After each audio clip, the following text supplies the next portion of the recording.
इस फिल्म की शुरुआत होती है क्रिसमस ईव के टाइम से, जहां हम रात में एक कपल को देखते हैं जो सो रहे थे। तभी यहाँ पर उनकी बेटी आई।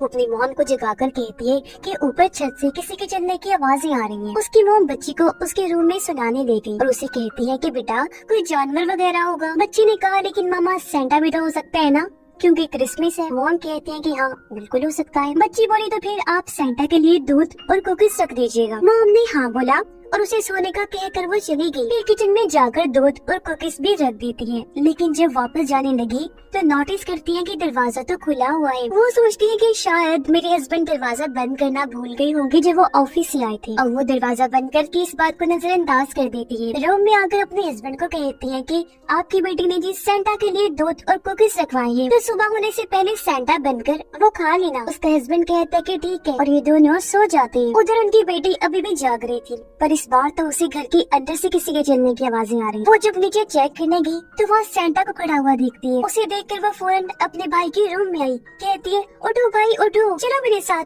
हमारे घर में सेंटा आया है, उसे देखने चलते हैं। लेकिन उसका भाई गहरी नींद में था तो वो नहीं जागता, इसीलिए वो अकेली ही नीचे आ गई सेंटा को देखने के लिए। बच्ची जब उसे गौर से देख रही थी तो उसे सेंटा की हरकतें अजीब लगती हैं, जो देखकर वो डर गई और अब वो दरवाजे के पीछे जाकर छुप जाती है और वहाँ से सेंटा को देखने लगती है। सेंटा अपने थैले में से एक कुल्हाड़ी बाहर निकालता है। उसके हाथों पर खून भी लगा हुआ था, जो देखने से हम समझ जाते हैं कि ये सेंटा नहीं है बल्कि उसके भेष में है पागल कातिल जोकर, जो हेंसियाया डीमन है पर जोकर के रूप में है और इसका नाम है आर्ट द क्लाउन, जिसे खत्म करना बहुत मुश्किल है। बेरहमी से लोगों को मार देता है। बच्ची बहुत घबरा गई। आर्ट द क्लाउन अब जाता है बच्ची के भाई के कमरे में, सोते वही कुल्हाड़ी से उस पर वार कर देता है। फिर बार बार अटैक करके उसका सर, हाथ, पैर, बाजू सब कुछ काट के अलग अलग कर देता है। बुरी तरह उसे चीर के रख देता है। आवाजें सुनकर बच्ची की हालत खराब हो गई। वो भाग कर छुपने चली जाती है। पर आर्ट द क्लाउन जाता है बच्ची के मॉम डैड के कमरे में। उसके डैड के चेहरे पर आते ही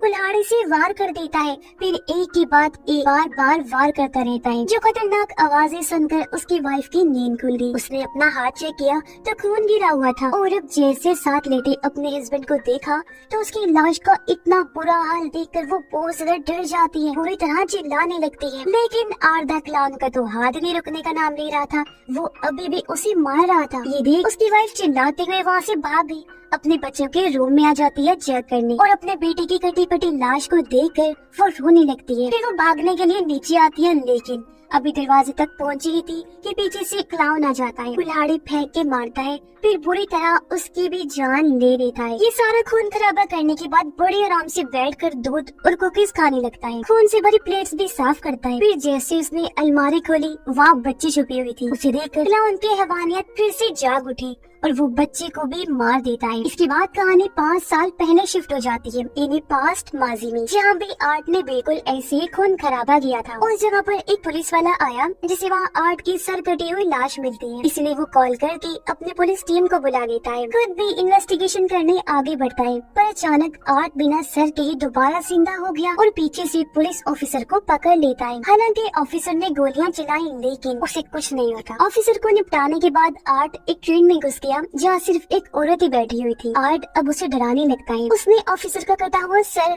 अपने सर वाली जगह पर रख के पकड़ा हुआ था, जो बहुत डरावना लग रहा था।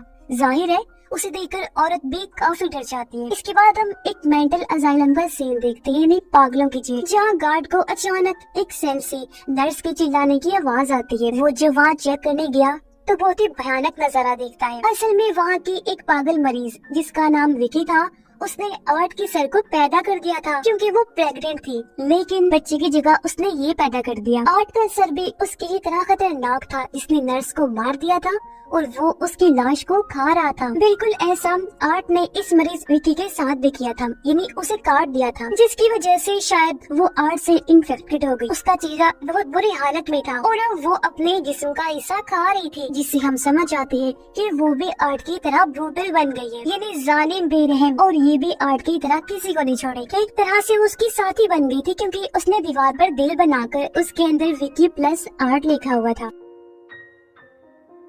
अब गार्ड देखता है कि आर्ट की सर कटी हुई लाश भी वहाँ आ गई है, पर इससे पहले वो कुछ करता विकी गार्ड पर हमला कर देती है, जिसके बाद दोनों मिलकर अपनी हैवानियत दिखाते हैं। विकी उसके मुंह में हाथ डालकर उसका जबड़ा उखेड़ देती है और आर्ट उसका चेहरा फाड़ देता है। अब आर्ट उस सर जो विकी ने पैदा किया था उसे लगाकर विकी को लेकर वहाँ से चला जाता है और ये दोनों एक ट्रेन में बैठकर निकल जाते हैं। ये दोनों एक खाली पड़े घर में आ गए जहाँ विकी खुद को शीशे में देखकर अपना सर मारकर उसे तोड़ देती है। वो टूटा हुआ टुकड़ा लेकर बाथटब में बैठ जाती है और अपने हाथ को काट कर बाथटब को अपने खून से भर देती है, जबकि उसके सामने आर्ट भी कुर्सी पर बैठ गया, जिसके बाद वो 5 सालों तक इसी पोजीशन में ही बैठे रहे और कहानी 5 को भी मारना चाहते थे, इसलिए आर्ट उसकी गर्दन पर एक चाकू रख देता है। पर तभी सना की कजन को एक आइडिया आया। वो कहती है, अच्छा आप दोनों इंडियंस हो ना, तो प्लीज मेरी ख्वाहिश पूरी कर दो, इसके बाद बेशक मुझे मार देना। मरने से पहले मैं अपना एक गिफ्ट खोलना चाहती हूँ, जिस पर दोनों उसकी बात मान लेती हैं। ये वही बॉक्स था जिसमें सना ने वो तलवार रखी हुई, क्योंकि उसकी कजन जानती थी कि इन डीमंस को कैसे मारा जा सकता है, यदि उसी तलवार की मदद। साथ ही वो कहती है कि वो बॉक्स कोई और नहीं बल्कि सना खोलेगी, इसलिए सना को वो गिफ्ट बॉक्स दे दिया जाता है। लेकिन इससे पहले वो उसे खोलती, आर्ट उसके हाथों पर वार करके उसकी उंगलियां तोड़ देता है, लेकिन जैसे तैसे तकलीफ सहते हुए वो आखिर बॉक्स को खोलने में कामयाब हो ही जाती है। और हैरत, उसके हाथ भी अपने आप ही ठीक हो जाते हैं, क्योंकि उसके हाथ वो जादुई तलवार जो लग गई थी। और अब उसकी बारी आ गई थी। वो सीधा तलवार निकाल कर आर्ट का गला ही चीर देती है, फिर तलवार को विकी की तरफ फेंक कर उसके सीने के आर पार कर देती है। वहाँ से तलवार निकाल कर उसके मुंह के भी आर पार कर देती है और आखिर में उसका सर ही उड़ा देती है। और इस तरह उस विकी का तो खेल खत्म कर दिया था। लेकिन तभी आर्ट चांसो लेकर आ जाता है, खात्मा करने के लिए एक बार फिर से उसके पीछे लग जाए। और इसी भयानक एंडिंग के साथ ही ये फिल्म भी इधर ही खत्म हो जाती है।